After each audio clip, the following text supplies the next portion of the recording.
Welcome to संसार को कैसे दोस्तों। आइए दोस्तों, आज हम सॉल्व करते हैं प्रश्नावली 1.1 का क्वेश्चन नंबर 2। इसके पहले का एक क्वेश्चन हम कर चुके हैं, आज सॉल्व करेंगे क्वेश्चन नंबर 2। जैसा कि आपको स्क्रीन पर दिख रहा होगा, क्वेश्चन क्या कहता है। क्वेश्चन कहता है दर्शाइए कि कोई भी धनात्मक विषम पूर्णांक 6 क्यों प्लस 1, 6 क्यों प्लस 3 या 6 क्यों प्लस 5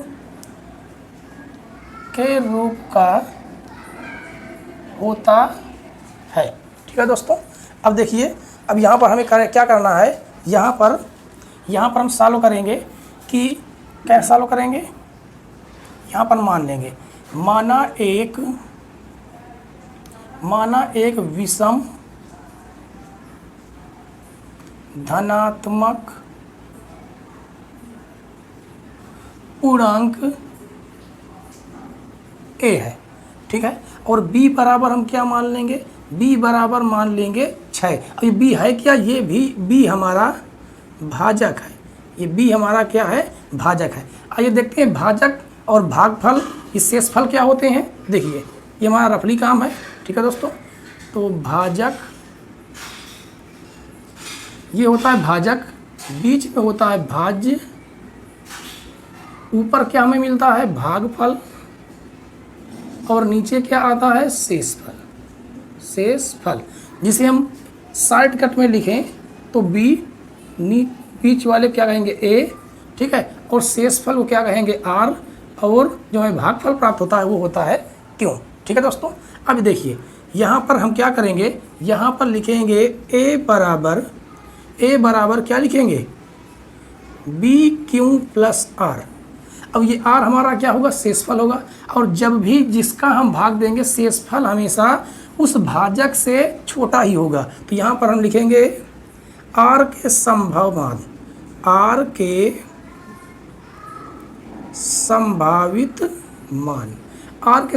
मान क्या हो सकते हैं। r के संभावित मान 0 हो सकते हैं, 1 2 3 4 5। 6 नहीं हो सकता, क्योंकि अगर 6 हो जाएगा तो 6 से भाग पूरी तरह से चला जाएगा। ठीक है दोस्तों, आगे देखिए, अब यहाँ पर कौन सी विधि का इस्तेमाल करेंगे। यहाँ पर इस्तेमाल करें यूक्लिड विभाजन एल्गोरिथम। कौन सा, यूक्लिड विभाजन एल्गोरिथम के प्रयोग से। तो यूक्लिड विभाजन एल्गोरिथम का प्रयोग क्या है, अब इसको हम सॉल्व कर देते हैं। ठीक है, इसको हम साफ कर देते हैं। देखिए आगे, अब हम a बराबर क्या लिखेंगे, a बराबर लिखेंगे b कितना है 6 क्यों प्लस r कितना है 0 हो जाएगा। और क्या लिखेंगे, a बराबर 6 क्यों प्लस 1, a बराबर 6 क्यों प्लस 2, a बराबर 6 क्यों प्लस 3, a बराबर 6 क्यों प्लस 4, और a बराबर 6 क्यों प्लस 5। ठीक है दोस्तों, आगे सॉल्व करते हैं। आगे देखिए, अब यहाँ पर क्या कहा है, एक विषम क्या होनी चाहिए, एक विषम धनात्मक पूर्णांक होना चाहिए। तो देखिए इस वाले में इसको थोड़ा सा अगर हम सॉल्व करेंगे तो 0 जोड़ेंगे तो इस संख्या में कोई फर्क नहीं पड़ेगा। तो इस वाले समीकरण में 2 का भाग चला जाएगा, इस वाले समीकरण में 2 का भाग जाएगा, नहीं जाएगा। तो इसको हम मान देंगे समीकरण 1। इस वाले में देखो 2 का भाग चला जाएगा, 2 तिहाई 6, तो 1 नम 2। इस वाले में जाएगा, नहीं जाएगा, तो इसको मान देंगे समीकरण 2, और इसको मान देंगे समीकरण 3। ठीक है दोस्तों, अब यहाँ पर हम लिख देते हैं कि नीचे दिखाई देगा नहीं, आगे लिख देते हैं, अतः समीकरण 1, समीकरण 2 व समीकरण 3 से स्पष्ट है कि विषम धनात्मक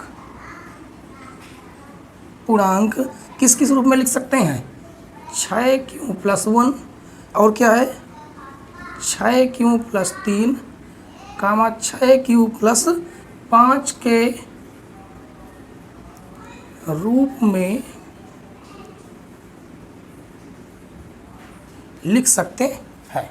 ठीक है दोस्तों। नंबर 3, क्वेश्चन नंबर 3 क्या है? क्वेश्चन नंबर 3 है कि किसी परेड में 616 सदस्यों वाली एक सेना की टुकड़ी को 32 सदस्यों वाले एक आर्मी बैंड के पीछे मार्च करना है। दोनों समूहों को समान संख्या वाले स्तंभों में मार्च करना है। उन स्तंभों की अधिकतम संख्या क्या है जिसमें वे मार्च कर सकें? तो यहाँ पर क्या लिखा गया है? यहाँ पर कहा गया है कि 616 और 32 सदस्यों वाले कितने हैं? यहाँ पर निकालना है स्तंभों की अधिकतम संख्या। तो स्तंभों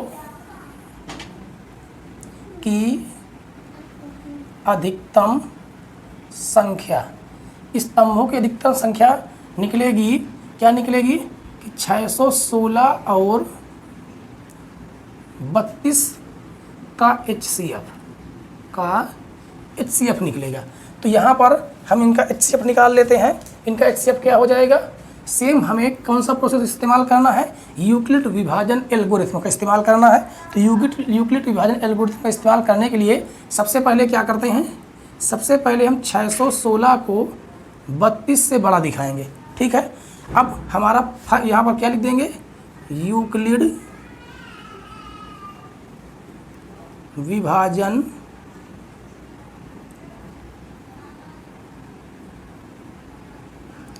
एल्गोरिथम से। ठीक है दोस्तों। अब हम थोड़ा रफली काम कर लेते हैं। ये हमारा रफली काम होगा कि 32 का भाग हम दे देंगे 616 में। तो कितनी बार में जाएगा? एक बार में जाएगा। तो यहाँ पर आ जाएगा 32, इसको घटा देंगे 9, ये आ जाएगा 2। आगे कितना उतर के आएगा? आगे उतर के आएगा 6। ठीक है। अब ये कितने बार में लगभग जाएगा? इसको चेक कर लेते हैं। तो ये जाएगा लगभग 7 बार में। 7 में 8 बार चेक करते हैं। कितनी बार में? 8 बार में। 9 तक 27, 9 चला जाएगा 9 बार में। तो 9 दूनी 18 के 8 हासिल 1, 9 तक 27, 1 28। तो 16 में से 8 के कितना आ गया? 8। और ये कितना बच गया? 8। 8 का 0 गया 8, केवल 8 बच गया। ठीक है। तो फर्स्ट स्टेप हमारा क्या हुआ? पूरा हुआ। तो फर्स्ट स्टेप क्या है? हाँ, इसका फार्मूला क्या था? भाज्य बराबर भाजक गुणे भागफल प्लस शेषफल। तो भाज्य हमारा कितना? 616 है। तो भाज्य बराबर भाजक कितना है? 32 है। गुणे भागफल कितना है? 19 है। प्लस शेषफल कितना है? शेषफल है 8। ठीक है। अब यहाँ पर हम क्या लिख देंगे कोष्टक में? शेषफल इक्वल नॉट 0। तो फर्स्ट स्टेप हमारा कंप्लीट हुआ। अब सेकेंड स्टेप देखते हैं। तो 8 में 8 का हम किस में भाग दे देंगे? 32 में भाग दे देंगे। तो 8 चौक 32। शेषफल क्या हो गया? 0 हो गया। तो यहाँ पर सेकेंड स्टेप लिखेंगे। Second step. तो भाज्य हमारा कितना है? भाज्य हमारा 32 है। भाजक कितना है? 8 पूरे भागफल प्लस शेषफल कितना है? 0। तो यहाँ पर हम लिख देंगे शेषफल इक्वल 0। अब यहाँ पर हमारा HCF क्या निकल के आएगा? जिस संख्या से हमारा पूरा भाग चला जाता है वही हमारी HCF होती है। तो यहाँ पर लिखेंगे अतः HCF बराबर 8। इसलिए स्तंभों की अधिकतम संख्या 8 होगी। आशा करता हूँ दोस्तों आपको ये क्वेश्चन पूरी तरह समझ में आया होगा। ठीक है दोस्तों। आइए दोस्तों सॉल्व करते हैं क्वेश्चन नंबर 4। क्वेश्चन नंबर 4 क्या कह रहा है? क्वेश्चन नंबर 4 कह रहा है कि यूक्लिड विभाजन प्रमेयिका का प्रयोग करके दर्शाइए कि धनात्मक पूर्णांक का वर्ग किसी पूर्णांक m के लिए 3m या 3m+1 के रूप का होता है। क्या कहा है? m के लिए 3m या 3m+1 के लिए क्या है? 3m या 3m+1 के रूप का होता है। ठीक है। यहाँ पर क्या कहा गया है?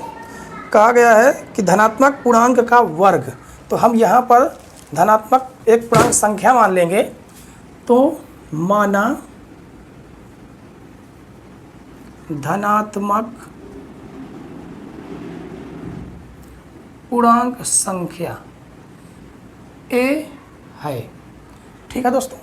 अब देखिए, तो यहाँ पर हमें यूक्लिड विभाजन एल्गोरिथम का ही प्रयोग करना है। तो यहाँ पर लिखेंगे यूक्लिड विभाजन एल्गोरिथम के प्रयोग से। आराम से समझिएगा दोस्तों, ठीक है। अगर जल्दबाजी करेंगे तो गड़बड़ हो जाएगा। तो देखिए, तो यहाँ पर क्या कहा गया है, यहाँ पर यूक्लिड विभाजन एल्गोरिथम का प्रयोग करना है, ठीक है दोस्तों। तो हम यहाँ पर b बराबर क्या मान लेंगे, b बराबर मान लेंगे यहाँ पर जो संख्या लिखी होंगी उन्हीं को हम मान लेंगे, ठीक है। अब हमारा आ जाएगा फर्स्ट स्टेप क्या है, लेकिन यहाँ पर हमें r के संभावित मान भी मानने हैं। तो r के संभावित मान, r के संभावित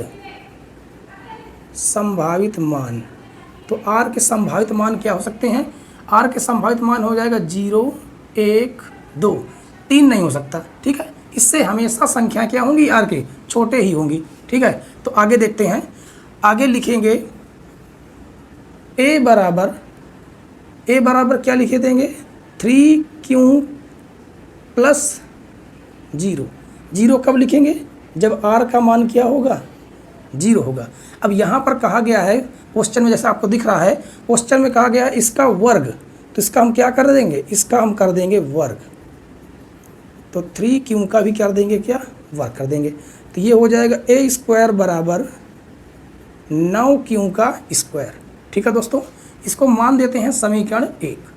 अब आगे लिखेंगे r बराबर क्या होगा, जब r का जब मान होगा 1, तो r का जब मान 1 होगा तो a बराबर कितना हो जाएगा, a बराबर हो जाएगा 3q प्लस 1। यहाँ पर वर्ग कहा गया इसलिए दोनों पक्षों का इसका क्या कर देंगे, हम वर्ग कर देंगे। तो ये हो जाएगा a², इसका फार्मूला a प्लस बी का होल स्क्वायर, a², ये क्यों है, a² plus b² plus 2ab, ठीक है। इसको आगे सॉल्व करते हैं तो ये हो जाएगा 9q² प्लस 1 प्लस 3 दूनी 6q। तो आगे इसको देखते हैं, तो ये हो जाएगा a², तो इन दोनों संख्याओं को हम पास में लिख लेंगे, तो हो जाएगा 3q² प्लस 6q प्लस 1। तो यहाँ से हम इस संख्या से हम 3 क्या कर सकते हैं, कॉमन कर सकते हैं, 3q। तो a² बराबर 3q कॉमन कर लेंगे, तो यहाँ पर बच जाएगा कितना, यहाँ पर बच जाएगा कितना, यहाँ पर बच जाएगा q, क्या बच जाएगा, q प्लस 2, ठीक है दोस्तों। अब आगे देखिए, यहाँ पर कितना है, यहाँ पर 9 आएगा, गलती हो गई थी यहाँ पर। तो यहाँ पर कितना कॉमन कर लेंगे, यहाँ पर कॉमन कर लेंगे 3q, तो यहाँ पर क्या बच जाएगा 3q प्लस 2, अब प्लस कर देंगे 1।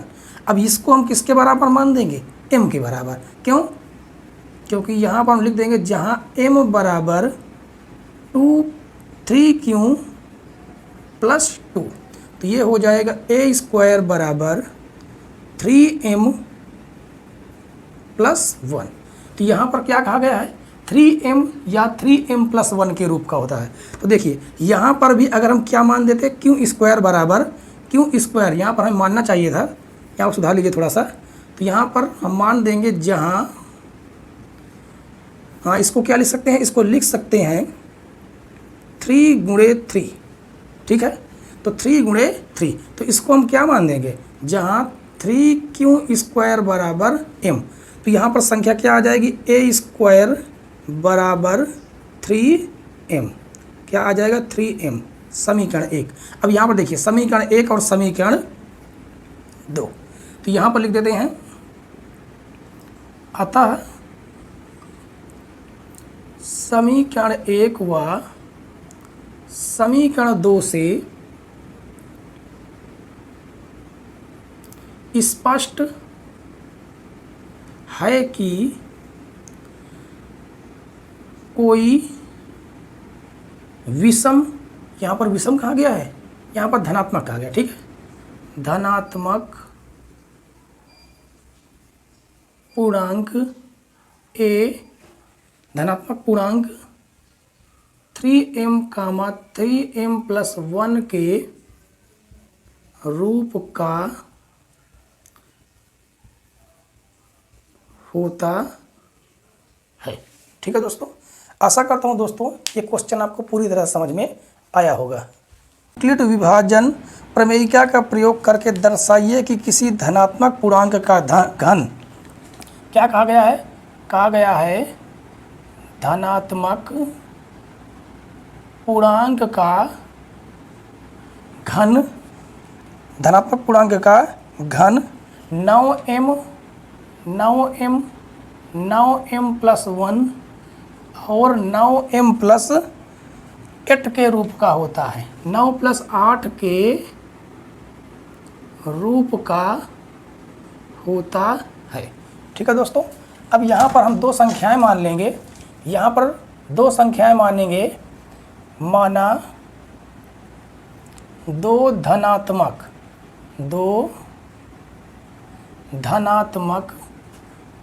पूर्णांक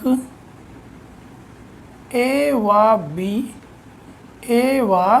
b हैं, जो a बड़ी है किससे, b से।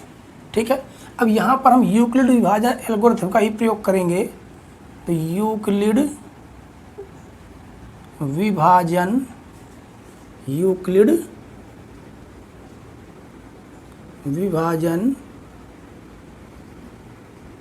एल्गोरिथम से, आराम से समझ गया दोस्तों। देखिए अब यहाँ पर हम क्या करेंगे, यहाँ पर हमें करना क्या है, यहाँ हम b बराबर क्या मान लेंगे, b बराबर हम मान लेंगे कितना, यहाँ पर 9 चल रहा है ना, तो अगर हम 9 मानेंगे तो संख्या हो जाएंगी ज़्यादा, तो हम इस 9 के क्या कर लेंगे, गुणनखंड कर लेंगे, तो इन्हीं गुणनखंड में से हम क्या मान लेंगे, b बराबर 3। ठीक है दोस्तों, अब इसको हम क्या लिखेंगे, अब यहाँ पर r के संभावित मान क्या होंगे, तो r का जो मान होगा वो 0 हो सकता है, 1 हो सकता है और 2 हो सकते हैं। तो अब हम इस्तेमाल करते हैं यूक्लिड विभाजन एल्गोरिथम का, तो a बराबर क्या होता है, BQ प्लस R, ये हमारा मेन फार्मूला है। अब r बराबर कितना होगा, r बराबर 0, जब r बराबर कितना होगा 0, तो a बराबर b का मान कितना है 3, क्यों प्लस r कितना हो जाएगा 0, तो a बराबर 3q प्लस 3q आ जाएगा। अब यहाँ पर क्या कहा गया है, धनात्मक पूर्णांक का घन, तो हमें इसका दोनों पक्षों का क्या कर देना है, घन कर देना है। तो ये हो जाएगा a3, ये हो जाएगा कितना आ जाएगा 27q3। ठीक है, अब यहाँ पर इसको हम क्या लिख सकते हैं, 27 को a³ बराबर 27 को लिख सकते हैं 3 गुणे 9q का क्यूब। अब इस 9q का क्यूब हम क्या मान देंगे, m के बराबर, m बराबर यहाँ पर कैसे लिख देंगे, जहाँ m बराबर 9q क्यूब, तो ये आ जाएगा a³ बराबर 9, m कितना जाएगा 3m। ठीक है, समीकरण क्या मान देंगे इसको 1। अगला सवाल करते हैं, जब r बराबर कितना हो 1 हो, जब r बराबर कितना होगा 1 होगा। देखिए मित्रों, यहाँ पर हमें क्या सॉल्व करना है, 9m सॉल्व करना है ना, इसलिए हम 9 को बाहर रखेंगे और 3 को अंदर रखेंगे। ठीक है, तो यहाँ पर हमने क्या माना है, यहाँ पर माना है 3q का क्यूब, तो ये हो जाएगा 9m। तो अब r बराबर कितना रखना है 0, r बराबर रखना है 1। जब r बराबर 1 रखेंगे इस फार्मूले में, तो a बराबर हो जाएगा कितना, a बराबर हो जाएगा b का मान कितना है, b का मान है 3q प्लस 1। दोनों पक्षों का हमें क्या कर देना है, दोनों पक्षों का करना है हमें घन। तो यहाँ पर हो जाएगा a³ बराबर, तो यहाँ पर फार्मूला लग रहा है a प्लस b का होल क्यूब, तो फार्मूला होता है a³ plus b³ plus 3, a कितना है 3q, b कितना है 1, और कोष्टक में क्या होता है a प्लस b, यानी 3q प्लस 1। तो ये हो जाएगा a³ बराबर 27q³, यहाँ पर प्लस 1 आ जाएगा, प्लस 3 त्रिक 9q, कोष्टक में 3q प्लस 1। अब इन दो संख्याओं में देखिए कुछ कॉमन मिल रहा होगा, तो a³ बराबर यहाँ पर कॉमन कर लेंगे 9, तो ये हो जाएगा कितना 9 त्रिक 27 3 क्यूब और ये हो जाएगा कितना, ये हो जाएगा क्यू कोष्टक में 3q + 1 और ये हमारा क्या रहेगा प्लस का 1। ठीक है दोस्तों, अब यहाँ पर हम मान लेंगे जहाँ m बराबर क्या मान लेंगे 3q³ + q कोष्टक में 3q + 1, यानी इस पूरे की जगह पर हम क्या रख देंगे m रख देंगे, यानी a³ बराबर 9m + 1। आगे सॉल्व करते हैं। आगे देखिए, तो आगे क्या बचा हुआ है, r बराबर 2 बचा है, तो इस बार हम r बराबर कितना रख देंगे, इस बार r बराबर हम रख देंगे 2। r बराबर 2 रखेंगे तो a बराबर हो जाएगा 3q + 2। फिर हमें दोनों पक्षों क्या कर देना है, घन कर देना है दोनों पक्षों का। दोनों पक्षों घन करेंगे तो ये हो जाएगा a³ बराबर a + b का होल क्यूब लग रहा, तो a³ + b³ + 3a है 3q ab और कोष्टक में a + b मतलब 3q + 2, तो ये हो जाएगा a³, तो ये आ जाए कितना 27q + 8, तो 3 त्रिक 9 और 9 दूनी 18q कोष्टक में है 3q + 2। तो इन दोनों संख्याओं में देखिए कुछ कॉमन मिल रहा होगा, तो आ जाएगा a³ बराबर यहाँ पर कितना कॉमन मिल रहा है 9 कॉमन मिल रहा है। ठीक है, तो यहाँ पर 9 ही हम केवल कॉमन करेंगे, तो देखिए तो 9 त्रिक 27 3q प्लस यहाँ पर कितना बच गया 2, 9 दूनी 18q कोष्टक में बचा हुआ 3q + 2, इसको थोड़ा हम बड़ा कोष्टक लिख लेते हैं और प्लस में क्या बचा हुआ 8। अब यहाँ पर यहाँ से लगा के टोटल संख्या मान देंगे, क्या मानेंगे, जहाँ m बराबर 3q + 2q 3q + 2, तो यहाँ पर लिख देंगे a³ बराबर 9m + 1, कितना 9m + 8, ये बन जाएगा समीकरण 3। ठीक है दोस्तों, ये हमारा समीकरण 2 था, ये समीकरण हमारा 1 है, ये 2 है और समीकरण 3 है। अब हमें यह क्या सिद्ध करना था कि धनात्मक पूर्णांक का घन 9m + 1 9 + 8 के रूप का होता है। तो अब देखिए समीकरण 1 में, समीकरण 2 और समीकरण 3, तो यहाँ पर लिख सकते हैं अतः समीकरण 1 व समीकरण 2, समीकरण 1, 2 व समीकरण 3 से स्पष्ट है कि धनात्मक पूर्णांक 3m + 1 3m + 8 के रूप का होता है। ठीक है दोस्तों, आशा करता हूँ आपको ये पूरा क्वेश्चन पूरी तरह समझ में आया होगा। ठीक है दोस्तों, अगर इस वीडियो के माध्यम से आपको कुछ बहुत समझ में आया हो तो वीडियो को लाइक करें, चैनल पर नए हो तो चैनल को सब्सक्राइब कर लें, बेल आइकन प्रेस कर लें ताकि नोटिफिकेशन आप तक समय समय पर पहुंचती रहे। वीडियो देखने के लिए धन्यवाद मित्रों।